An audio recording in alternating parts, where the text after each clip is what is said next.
Quantum Haïti Online, l'analyse qui illumine. Le 7 février. Une date qui devrait symboliser l'espoir pour Haïti. Mais en réalité, qu'est-ce que cette date concrétise? Aujourd'hui sur Quantum Haïti, nous décortiquons la réalité derrière cette date, à travers 4 événements d'un 7 février et les conséquences. 7 février 2024. Le Premier ministre Ariel Henry refuse de quitter le pouvoir malgré la fin de la période de transition. Aucun président élu. Aucun parlement. L'État haïtien n'existe plus que sur le papier. Ce qui devait être une simple transition après l'assassinat de Jovenel Moïse devient une descente aux enfers. En réponse au maintien d'Henry, les gangs lancent une offensive massive. 3 mars 2024, attaque coordonnée de 2 prisons majeures. 3500 détenus s'évadent. L'aéroport international fermé pendant des mois. Le port de Port-au-Prince paralysé. Entre mars et mai 2024, 85% de Port-au-Prince tombent sous le contrôle des gangs armés. Le bilan humain, rien que pour l'année 2024, 5600 morts, 2200 blessés, des centaines de milliers de nouveaux déplacés. L'économie enregistre sa 6e année consécutive de contraction, le PIB diminue de 4,2%, c'est la pire chute depuis le séisme de 2010. Le PIB perdu est autour de 320 millions de dollars. Les routes nationales 1 et 2, qui desservent 9 départements sur 10, sont bloquées. Les paysans ne peuvent plus acheminer leurs récoltes vers les marchés. Les économistes estiment que les morts de 2024 représentent une perte de capital humain de 400 à 900 millions de dollars. C'est la valeur économique future de ces vies fauchées, leur productivité, leurs compétences, leur contribution à l'économie sur 30 à 40 ans.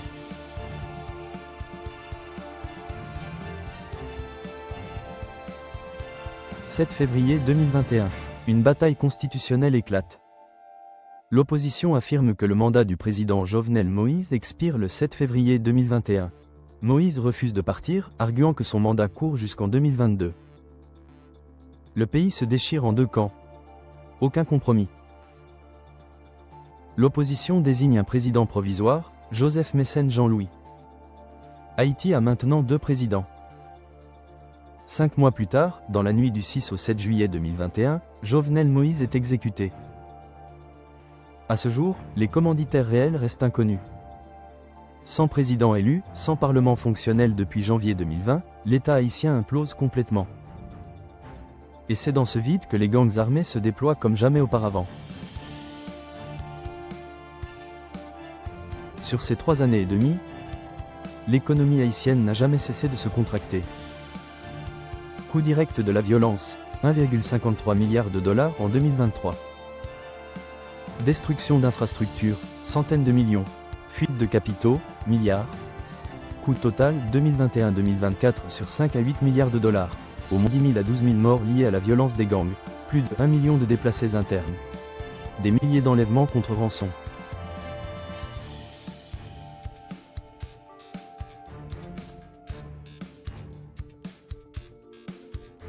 « 7 février 1991.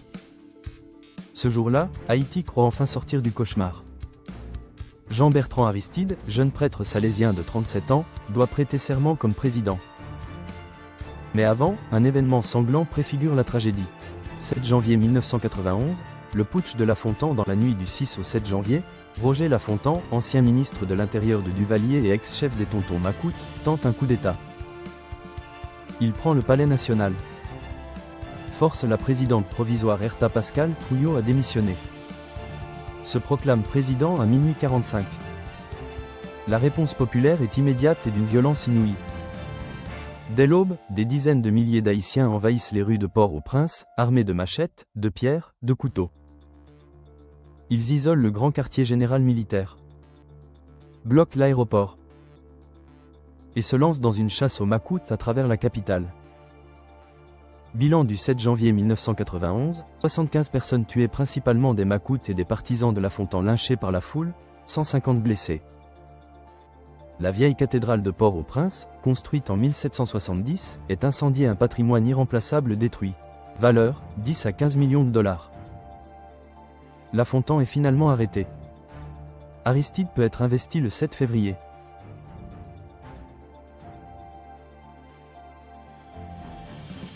7 février 1986, 4 heures du matin. Un avion militaire américain décolle de Port-au-Prince. À bord, Jean-Claude « Baby Doc » Duvalier, 34 ans, sa femme Michelle Bennett, leurs enfants et des valises remplies. Direction, la France. Le seul pays qui accepte de les recevoir. Derrière eux, 29 ans de dictature familiale. 30 000 morts. Et un pays vidé de ses ressources. Les Haïtiens envahissent les rues en chantant « Haïti libéré, deuxième indépendance ». C'est la fin de la plus longue dictature de l'histoire moderne d'Haïti. Dans les semaines qui suivent, la vérité émerge, le pays a été systématiquement pillé. Le 15 janvier 1987, le gouverneur de la Banque de la République d'Haïti publie un rapport explosif. Jean-Claude Duvalier a personnellement détourné 120 millions de dollars des coffres de l'État. Mais ce n'est que le début. Le ministre de la Justice François Saint-Fleur mène une enquête approfondie.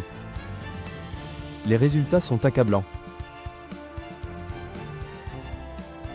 600 à 900 millions de dollars détournés sur 29 ans selon le rapport Saint-Fleur, 86 millions de dollars transférés vers les USA, France et Suisse durant les 3 dernières années seulement.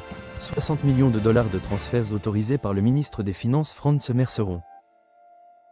47 millions de dollars volés directement des ministères et sociétés d'État.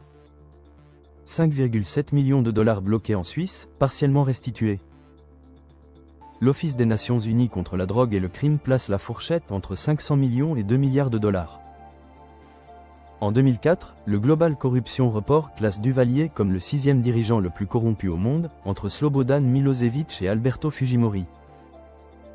Pour comprendre l'ampleur du pillage, en 1986, le PIB d'Haïti est d'environ 800 millions de dollars. Les Duvalier ont détourné entre 600 et 900 millions, soit 75% à 112% du PIB annuel. Plus d'argent qu'Haïti, en entier, ne peut faire en une année. La dette publique externe en 1986 est de 800 millions de dollars. Les Duvalier ont emprunté et volé toute l'économie nationale sur une année. 7 février 1986, le début du chaos. Le départ de Duvalier déclenche le « déchoucaille », le déracinement. La foule se déchaîne. Pillage des propriétés des Duvalier et des Macoutes, destruction du mausolée de Papa Doc, lynchage de dizaines de Macoutes dans les rues, règlement de comptes sanglants. L'armée décrète le couvre-feu, mais le chaos s'installe. Coup d'État répété. Élections truquées. Massacre. L'économie ne se relèvera jamais vraiment. Les structures de corruption mises en place par les Duvalier survivent. Coût économique total, 2 à 3,5 milliards de dollars en 1986. L'équivalent en 2024 de 8 à 12 milliards de dollars. Le développement économique d'Haïti a manqué ses fonds. L'argent volé ne sera jamais récupéré dans sa totalité. Seulement quelques millions sont restitués par la Suisse. Le reste, disparu dans les paradis fiscaux. En 40 ans, 4 événements majeurs liés au 7 février ont coûté à Haïti plus de 40 milliards de dollars en valeur actuelle. 30 000 morts sous la dictature.